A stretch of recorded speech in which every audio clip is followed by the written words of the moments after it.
কোথাও আমরা ভাড়া গেছিলাম যে এই ব্রিজটা ভেঙে পড়েছিল আর আমাদেরকে 2-4 কিলোমিটার ঘুরে ঘুরে যেতে হলো। চলো তোমাদেরকে শুরু থেকে সব ঘটনা বলছি ভিডিওর মাধ্যমে। Hello guys, welcome back to my new video. কিছুদিন আগে পুরুলিয়ার ভামরিয়াতে প্যাসেঞ্জারগুলোকে ছেড়ে দিয়ে এসেছিলাম, আজ আনতে যাচ্ছি। এখন আমি গ্রাম থেকে বেরিয়ে দোনাদোনা পৌঁছে দেখছি দোনাদোনা প্রচন্ড পরিমাণে বৃষ্টি হচ্ছে। আর কিছুটা এগিয়ে এথোড়ার মধ্যে দেখছি বৃষ্টিও হয়নি, এক ফোঁটা বৃষ্টি হয়নি। এখন এথোড়া পার করে চলে এলাম NH-19 হাইওয়েতে। NH-19 হাইওয়েতে বাঁ দিকে কেটে পরে এখন চলে গেলাম এই রোডটাতে। আর এই রোডটা দেখলাম ব্রিজ ভেঙে গেছে, কারণ হলো 3 দিন ধরে প্রচণ্ড পরিমাণে বৃষ্টি হওয়ার কারণে এই রোডটার ব্রিজটা ভেঙে গেছে। তাই আমাদেরকে ঘুরে ঘুরে যেতে হবে, 2-3 কিলোমিটার ঘুরে ঘুরে যেতে হবে। কিছুটা আগে যেয়ে পরে দেখছি যে এই টুরিস্ট বাসটা ব্রেকডাউন হয়ে গেছে মাঝ রোডের মধ্যে, আর চাকাগুলো খুলে পড়ে আছে, তোমরা দেখে নিতেই পারো। আমি এখন মিলাকলা পৌঁছে গেছি। মিলাকলার বাঁ দিকে কেটে এখন চলে যাবো সীতারামপুর রোড। এই রোডটা আগে প্রচণ্ড খারাপ ছিল, এখন ঠিক হয়ে গেছে রোডটা। আর তোমরা দেখে নিতে পারো কত ব্যারিকেড দিয়ে দিয়েছে যাতে আগে গাড়ি না যেতে পারে।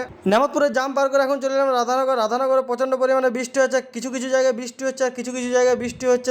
রাধানগর থেকে 1-1.5 কিলোমিটার আগে যেয়ে দেখছি আগে একটু বৃষ্টি হয়নি। কিছুটা আগে যে পরে দেখছি এই রোডটার কাজ হচ্ছে, দুর্গাপূজার আগে কাজ হয়ে যাবে মনে হয়।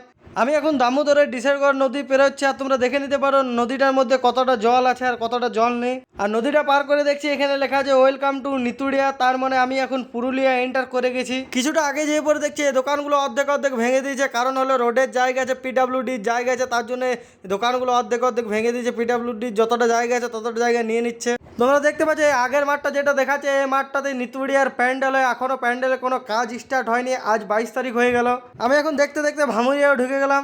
ভামুরিয়াতে প্যাসেঞ্জারের লোকেশন থেকে চাপিয়ে নিয়ে এখন বেরিয়ে গেছি বাড়ির উদ্দেশ্যে। কিছুটা আগে যেয়ে পরে ডিসারগড় ঘাট পেয়ে গেলাম। ডিসারগড় ঘাট এখন পার করে ডিসারগড় ঘাট পার করে এখন নো এন্ট্রির মধ্যে প্রায় 1.5 ঘন্টা ফেসে গেলাম। তোমরা দেখতে পারো কত পরিমাণে জাম আছে। 1.5 ঘন্টা জামে ওয়েট করার পর এখন চলে এলাম নেমতপুর। নেমতপুর থেকে এথোড়া রোডের এই জায়গাগুলোতে ব্যারিকেড দিয়ে দিয়েছে, কারণ আগেকার ব্রিজটা ভেঙে গেছে তার জন্য। কিছুটা আগে যাওয়ার পর আমি চেপে গেলাম এখন NH-19 হাইওয়েতে।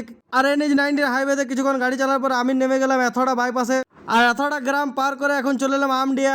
আর আমডিয়াতে কিছু জিনিস নেওয়ার পর আমডিয়া থেকেও এখন বেরিয়ে গেলাম। আর এখন প্যাসেঞ্জারের লোকেশনে নামিয়ে দিয়ে পয়সা নিয়ে আমি চলে যাচ্ছি বাড়ির উদ্দেশ্যে। ওকে গাইজ, বাই, দেখা হচ্ছে নেক্সট পরের ভিডিওতে।